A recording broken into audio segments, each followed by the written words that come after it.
بسم الله الرحمن الرحيم، والصلاة والسلام على خير المرسلين. أهلا بكم معانا وفي المصريين قبل العيد. ده العادي بتاع المصريين قبل العيد كده هوت. احنا ما بنحسش بالعيد غير لما نمسك البيت كله كده من فوق لتحت. بنبقى عاملينه قبل رمضان، بس بنحب تاني قبل العيد نحب نجيبه كده فوق وتحت ونطلع عينينا ونهد في حنا. ده عادي عندنا، بيعجبنا كده لما نمسكه كده نجيبه شمال ويمين وكل حاجة. ما بنعرفش نعيد غير لما كل حاجة من حوالينا كده تعيد معانا برضو. بصوا بقى، نمسك بقى كل التجديدات في البيت ونهدي فيها ونشيل ونحط تنفيض ونقنتريه وننفض بقى تحت وفوق، وما نخليش انتريهات كنب اللي موجود كله بقى يطلع بقى ايه، اي فتافيت، اي حاجات ما كانت موجودة من بقايا عزومات من اطفال، اي حاجة. يلا بقى نشتغل. وخلصنا كده اول حاجة ونفضنا كده وشدينا السجاد ونخش على المكتبة. نجيب شوية مية كده وعليهم شوية خل، ونجيب قماشة كده عندنا ونمسك بقى ايه تلميع بقى. لمعي بقى كل اللي عندك، شيلي الأتربة كده وشيلي كل الغبار اللي بيبقى موجود، ولمعي بقى.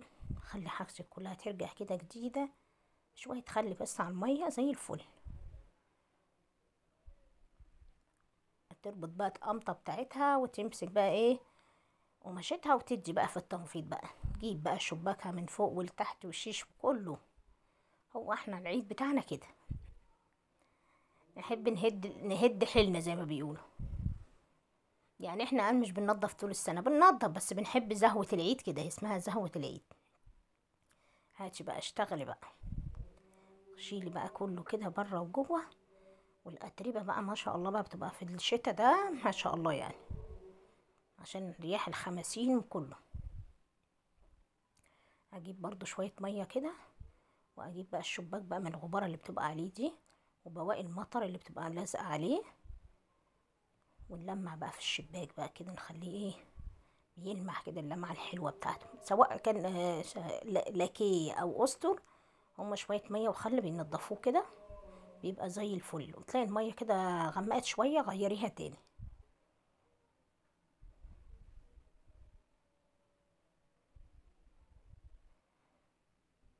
اي حاجة كده، اي مقشة عندك قديمة كده، وتنضفي بقى الشيش. لو عندك الشيش بيشيل تراب كده كتير، امسكيه بقى خليه بقى فل كده بالمقشة. سو اي مقشة قديمة عندك كده، او المقشة اللي بتكنسي بيها عادي.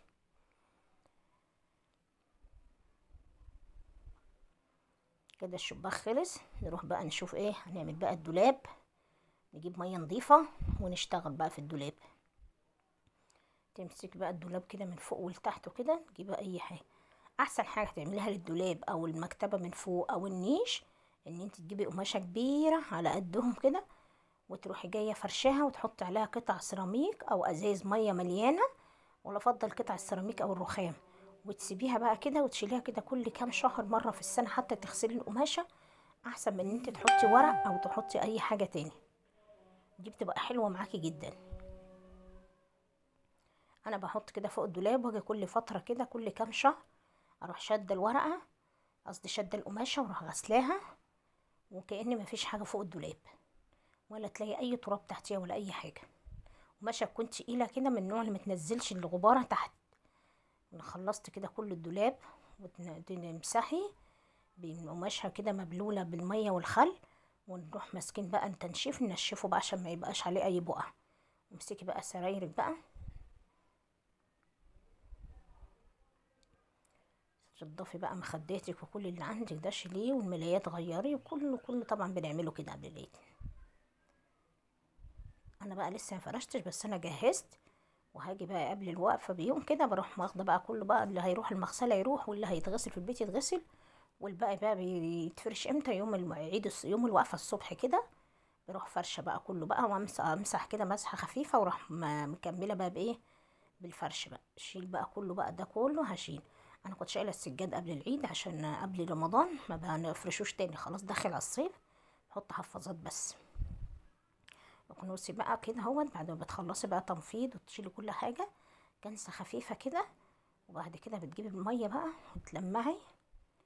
ما تهديش نفسك كله في يوم واحد، حته حته. انا عملت الحاجه دي عندك على كذا يوم، كل يوم كده كنت باخد حاجة حاجة عشان ما اتعبش فيها. ده لسه بقى اوضة الولاد ولسه كله بقى لسه كتير جاي.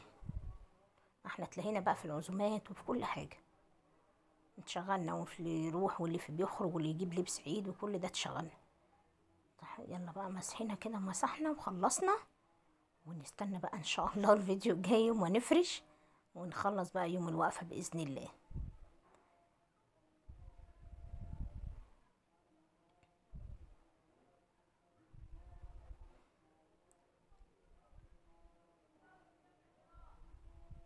يلا بقى كل عام وانتم طيبين، ويعود علينا وعليكم بخير. كل سنة وانتم طيبين.